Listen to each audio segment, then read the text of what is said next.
Hi everybody, this is me, Daniel Hutchins, and today we are wrapping up the 11.8, 11.9 Super Mega Long article discussion, Part 3. So, 3. You see 3 fingers? Yeah, 3. But anyway, yeah, we're finishing up Part 3 of the 11.8, 11.9 Super Mega Long article discussion. So, as long as all 3 of all the parts of this video series adds up to 2 hours, we're good. So we're going to be doing a few more articles to close out the part of this 3-part series, and then from there I'm just going to be doing some normal content type video stuff afterward. Okay, so Marvel secretly brought on another Spider-Man villain to the Marvel Cinematic Universe without using the multiverse. Now, you want to ask how that's possible? Well, I'm going to answer that for you guys. So, from forgotten tie-ins of comics to the Marvel Cinematic Universe, the surprising Spider-Man villains made the leap to the MCU far before more of the famous villains. This was from 17 minutes ago, y'all. So some of the Marvel Universe's most iconic villains, along with some minor fan faves, have already made their debut in the Marvel Cinematic Universe. Now, Spider-Man No Way Home is taking it a step further, bringing multiple villains from the past film iterations of Spider-Man to fight the big screen current Spider-Man of the MCU. But this isn't an easy rodeo, guys, because for the first time, the classic Spider-Man enemy has slipped into the radars of MCU. The Beetle, a minor Marvel Universe villain who eventually went from Masters of Evil recruit to a hero in his own right, actually made his MCU debut years ago and nobody paid any attention. This tied into a comic and also is a perfect MCU player. So, related to this article, Spider-Man's best superhero friend has originally had no idea who he really was. Okay, so in core of the Marvel Universe of Earth 616, which is the world that we live on, Abner Jenkins was the minor villain who's created a suit of armor and became the criminal known as the Beetle. Debuting from the Strange Tales of number 123 by Stan Lee and Carl Burgers, he served with the Masters of Evil for a time and was the part of the original roster of the Thunderbolts, which is another team Marvel Cinematic Universe is going to explore in the future. But of course, posing as the heroic Mach 1, after decades of the minor villain, Jenkins and some of his teammates began to enjoy the newfound abilities in the world and redeem themselves. Now, since then, Jenkins has been a heroic figure working alongside Heroes community, despite earning the frustrations of other villains as the result. His most recent appearance was in Secret Empire, which was just a couple short years ago. Seemed to feature his death, but he's the variance across other realities, as well as the successor in Janice Lincoln, who is the current Beetle. Now, it all turns out, guys, that one of these variants is the MCU incarnation, who has already came up against a major hero of Bite, not in live action. From Spider-Man Homecoming, Fight or Flight number 1, by Mark Samarak and Craig Rousseau. It's a lighthearted tie-in with the MCU incarnations of Spider-Man. The comics exclusive stories was an official tie-in with Toys R Us, a popular toy store that largely focuses on Spider-Man finding Beetle mid-Robin the bank. Mid-Robin. I don't know what mid-Robin means. It's like you're in the middle of Robin? Yeah, okay. So quickly engaging in a chase with this villain and working to bring them down. Despite his best attempt to escape the wall crawlers, Spider-Man quickly brought him down and got him arrested for theft. And nowadays, guys, don't ever do theft. It is bad. It is bad. Never do theft. Minor character and grand schemes of things, this seems to suggest that Beetle does in fact exist within MCU. And this is how we're going to know. So of course, related, this article, Spider-Man reveals Peter Parker's strangest weakness ever. we're not talking about that. We're talking about something else. So Beetle is actually a perfect foe for Spider-Man to fight, especially given his MCU incarnation. Abner's reliance on his armor makes him a villainous counterpart to someone like Tony Stark, who, again, we've moved on from him. So, who has reimagined the close mentor to Spider-Man and MCU. Coming up against someone using technology for selfish reason would be a perfect villain for Spider-Man to face off, considering that his own reliance on a spider suit developed by Stark by Spider-Man role in Captain America, his down-to-earth motivation also made him a more fitting foe than some of the more global threats we know, like, Mysterio, and other opposed to heroes, making them ideal for friendly neighborhood heroes to run into. Now, this also meant that the Beetle his armor already exists in MCU. This could easily allow him to come into the scenes on live actions from some point, potentially even as the recruit to a villainous union of characters, or the reincarnation of the Thunderbolts that utilized former villains as soldiers for the U.S. government. Because sometimes you have villains as soldiers who served under the government. Like, for instance, like you remember, like DC. They've done that. So Marvel's probably do it too. But okay, so Beetle could also prove to be the worthwhile addition to something like the upcoming Armor Wars.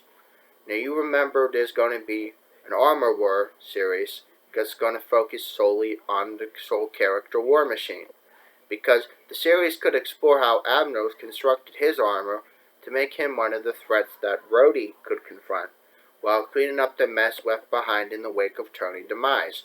Because Tony has passed down his responsibilities to his friend Rhodey, and now Rhodey is now in charge of everything that Iron Man has left behind. Plus, there's probably going to be pepper pots, but I don't know about that. So again, that could be explored in another video. But Beetle's brief introduction to the MCU could easily set him up for the brighter future in all for us in the universe. Okay.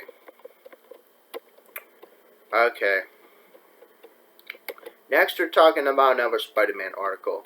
Spider-Man's most embarrassing Marvel team-up was with a cartoon dog. Yes, it's true. The spotlight on bizarre, awesome comics CSBG shows at the time has had Spider-Man team up with a talking dog. Did he? Well, yes, he did. And this is why. This was from earlier this year. Today we look at a strange, bizarre team-up between Spider-Man and a talking dog. In every installment of I Love You But You're Strange, a spotlight, strange but ultimately endearing comic book stories, you could feel free to email this person, bryank@cbr.com, if you have a question or a suggestion for future installments. Now this time around, we're looking at an offbeat, out-of-the-whack team-up between Spider-Man and Top Dog in a Star comic issue where not everything is as it seemed.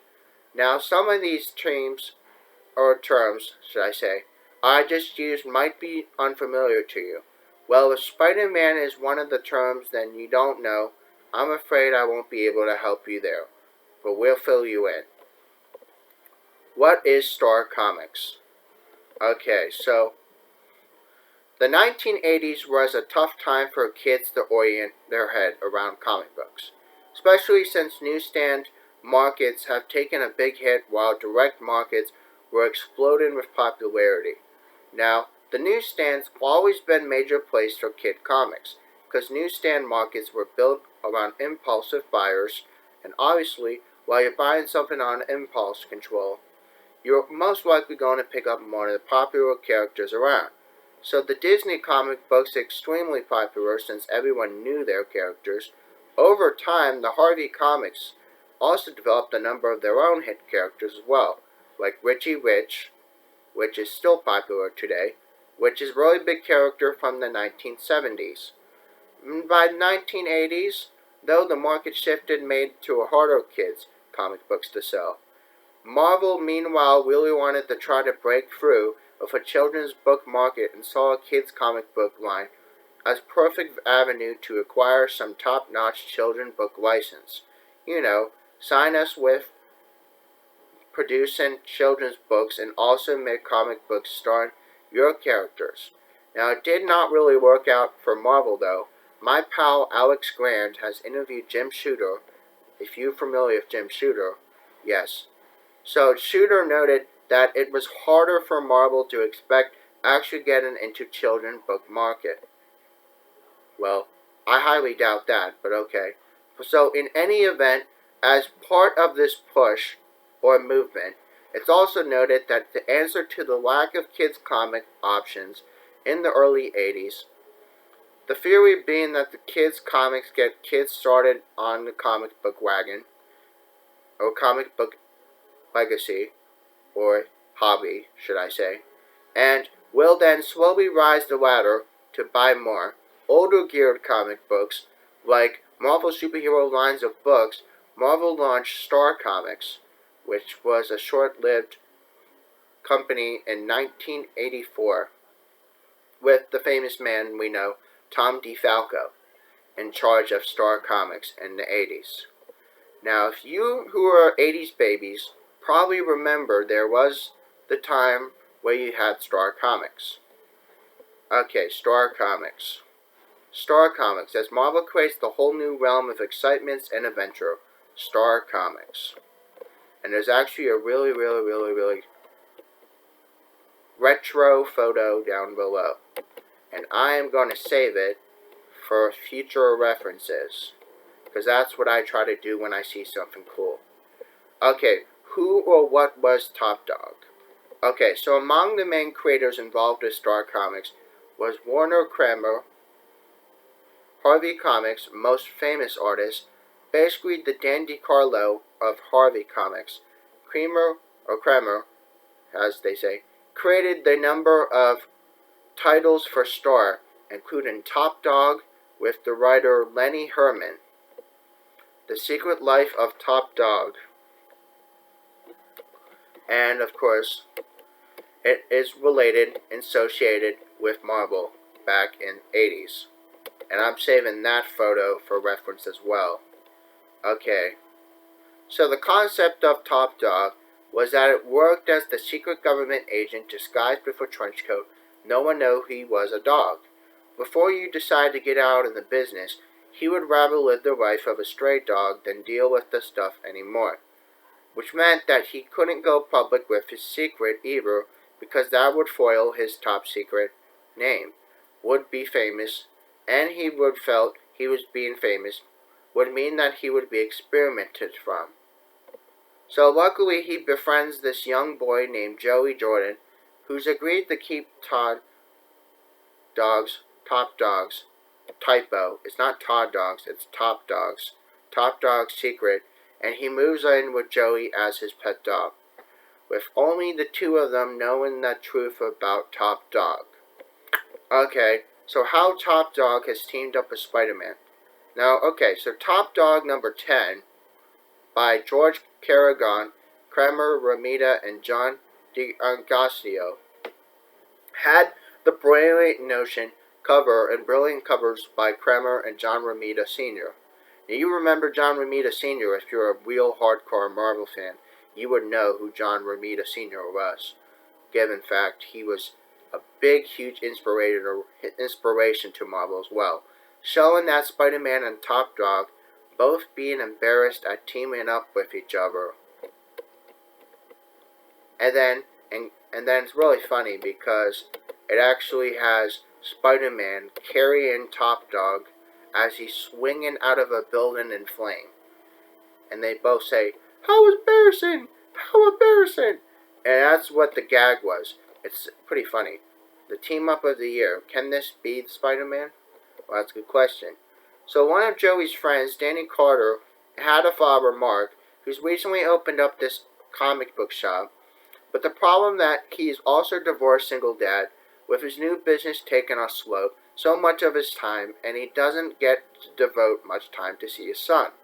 So he buys him these cool video games that have all the newest tech in the era, big old desktop computers. But no father and son bond time. Meanwhile, Top Dog is the disappointed and Joey interest in comics. Okay. Again, this is another really cool vintage photo from the 80s. I'm also going to save that too. I'm going to look back at that later because it's a couple of boys from Top Dog going into a comic book store called Comic World, and they're looking at comic books. Super cool. But Top Dog especially doesn't see why anyone would care about seeing an actor dress up as Spider-Man for a big day event. Okay, this is actually pretty cool because we know that it's not really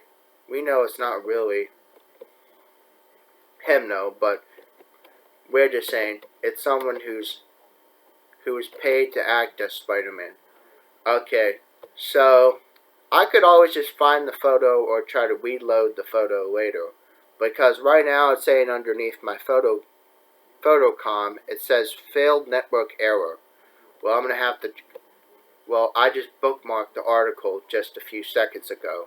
I bookmarked it because I'm going to go back to this later. Of course, however, Top Dog used his spy skills, or detective skills, to find out that Mr. Carter is an old criminal who associated his plans of blowing up comic book stores for insurance money. Now, why the hell would you want to blow up a comic book store? Because comic book stores bring joy to kids all across the world. You don't want that. You don't want that. No, that's a bad idea. So anyway, alright, so then prepared to kill Mr. Carter from the process, the kids try to get the actor who played Spider-Man to help. He's like, no to the oath. But of course, ultimately though, his sense of responsibility is too great. And funny that was, because Jim Osborn, Spider-Man's impersonator, has decided to actually become Spider-Man again. Okay. So that's pretty funny. Okay, so that's pretty cool. So in the end of this, he web swings by grabbing a hold of a banner and swinging across the street and knocking the gun out of the bad guy's hand. Top Dog. I'm trying to wake up, guys. I'm trying to wake up. I keep saying Top Gun, but it's Top Dog. It's Top Dog. Top Dog. Okay, Top Dog. So Top Dog then uses his secret agent skills to defuse the bomb before it blew up. Okay, Top Dog. Yes, Top Dog. So the publicity from this natural draw holds a lot of attention, including a visit from J. Jonah Jameson. JJJ. JJJ. Yeah. He's going to be in the new Spider-Man movie. It's going to be pretty cool. And Peter Parker. Parker! Where are my photos? Where are my pictures? So that's a funny way to end the story. But as initially it seemed like we are heading to one of those robot Hulks and Eternal endings. But instead, Top Dog was tied to Marvel Universe. And I wonder if Top Dog is a mutant, because we don't know that, but it could be later experimented or played with. But Top Dog's comic book and Star Comics itself did outlast much longer, but Top Dog luckily became a regular backup to the most successful Star comic, Heathcliff, which continued for a year past the Star Comics getting under. Because eventually, when Star Comics went under, that was like the end of an era. Because, like I said, I mean, for you grown-ups now that look back at the 80s and say, oh, I grew up with Star Comics, which they were actually associated under Marvel. Well, yeah, you can share that down below to some of our younger people and younger viewers down below my video. So if anyone has suggestions in the future, drop them down below from this guy, Brank, on CBR.com. So then we are going to be doing Batman again. Yes, Batman. Because Batman and Spider-Man, two of the most highly recognized properties in comic book canon. So Bill Finger's last Batman book was absolutely bonkers. And we're going to explain why. So in their spotlight on Bizarre Awesome Comics, again, Bizarre Awesome Comics, CSBG has looked at utterly odd final Batman comics written by the co-creator Bill Finger. Now, if you don't know who Bill Finger is, you're living under a rock because he is the co-creator of Batman, the original co-creator of Batman. So today we look at this bizarre Batman story involving what has appeared to be an evil giant Batman and an evil tiny Batman. And it's turned out that the final Batman comics book ever written by co-creator Bill Finger. Okay, again, you can hit up and email this person, brank@cbr.com, for suggestions on future installments. So a latest article. Before Riverdale, Betty and Veronica sold their souls to the devil. We're not talking about that, we're talking about someone else. So Batman's Unsung.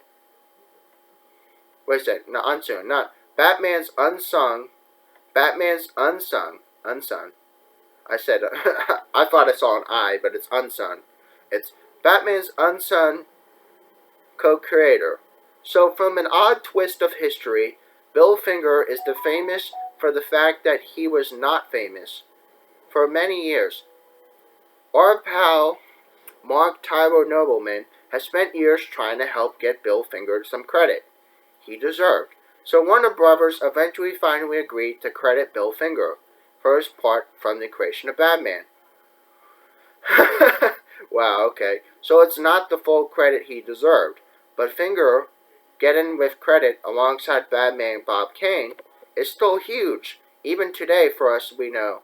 Because without Finger, you don't have Kane, and you don't have Kane, you don't have Finger, so it kind of is bad on us though. But it's especially huge because Bob Kane's name was only one ever listed for Batman since his character debuted in '39, all the way back up to the release in 2014 Gotham TV show Gotham.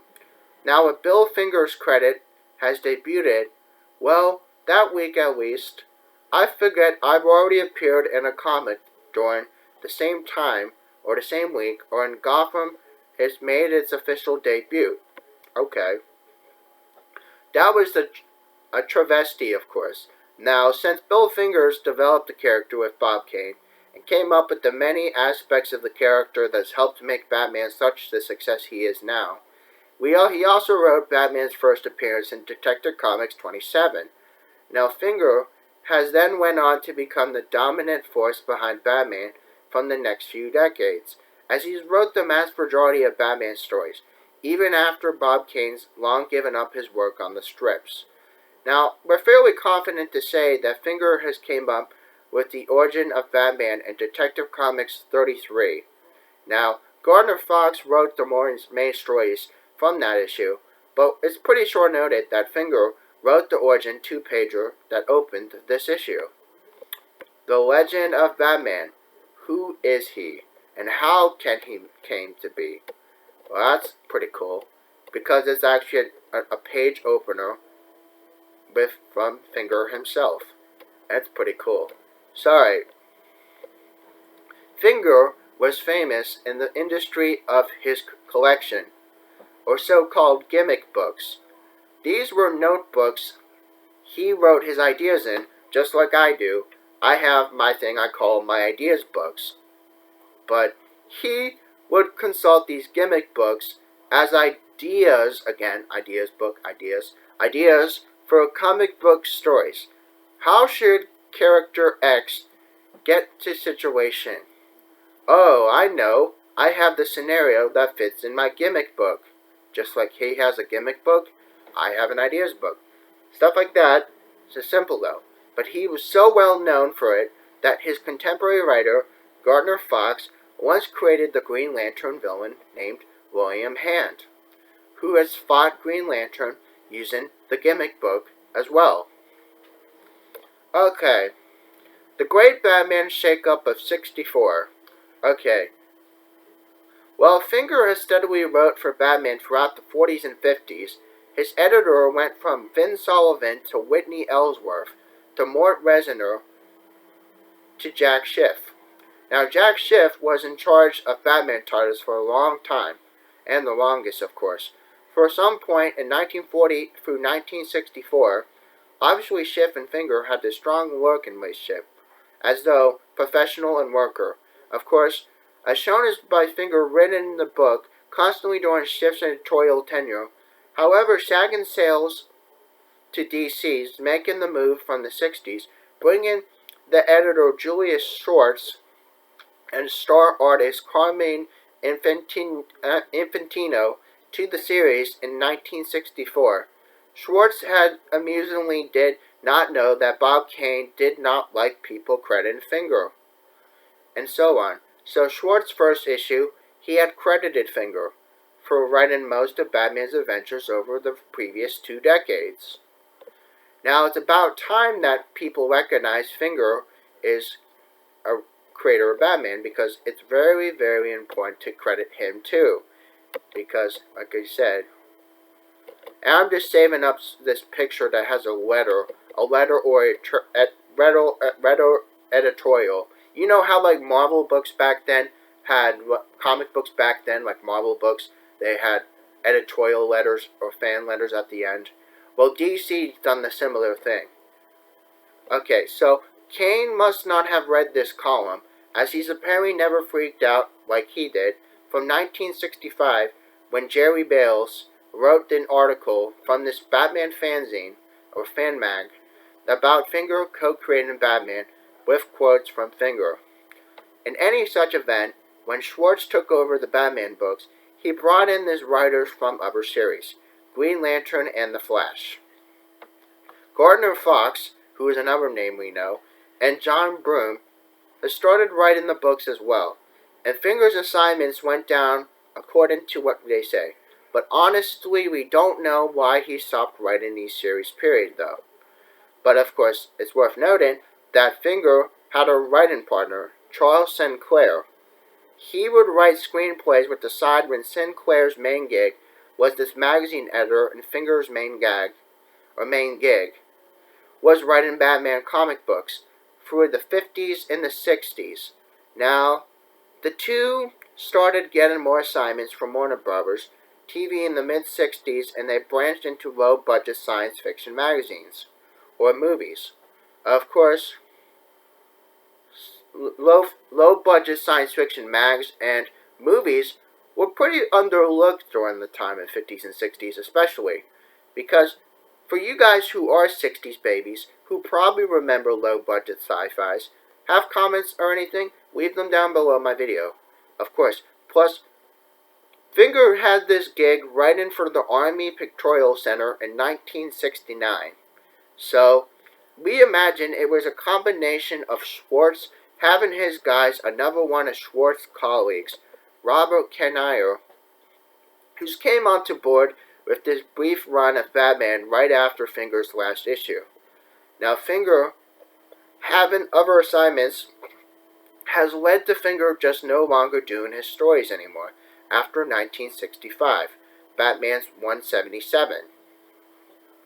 Now, Fingers wrote the one last World Finest comic issue, teaming up the Batman and the Superman, in 1967, and that was for the new comic book work of Batman Superman period, although hilariously though, enough, Finger and Sinclair wrote an episode from that on the Batman TV series in 1966. So Finger's bizarre finale.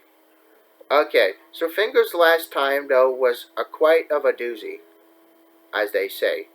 But drawn by Sheldon Waldorf and Joe Guerra, this was during a period where Bob Kane was still technically drawing this feature.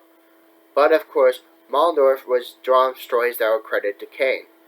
The jewel thief, Ed Numbers Garvey, who had stolen some famous gem, and then came across 2 clay figures that transformed into giant Batman and tiny Batman. This was kind of interesting. Of course, this photo is really, really, really old, but it's cool, so I'm saving it as well.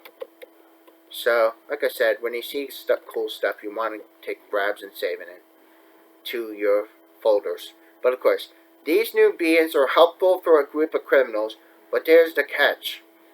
They refuse to commit any crimes themselves because they are patterned after Batman, but the bad guys then use them for distraction, while then they commit actual crimes. The tiny Batman and the giant Batman also require their forehead to be rubbed by certain gems to power them. When the giant Batman required the ruby, though, and the criminals figured out this was all a scam. The bad guys attacked the two Earth-6 Batmen and discovered they were really Batman's Justice League teammates, Elongated Man and Atom, and they were in disguise. That's pretty interesting, though. So, again, this is really interesting. So I'm going to save that as 2, because that's pretty funny.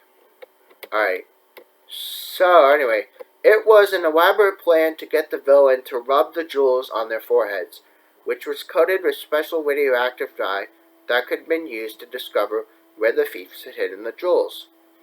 Again, we know this is Bill Finger here, and there's always a gimmick involved.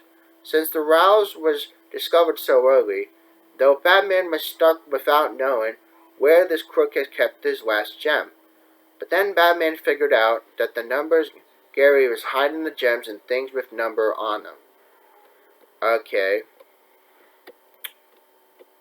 Alright, saving the number photo of it. Okay. I'm saving a lot of old photos from books and stuff. Don't mind me.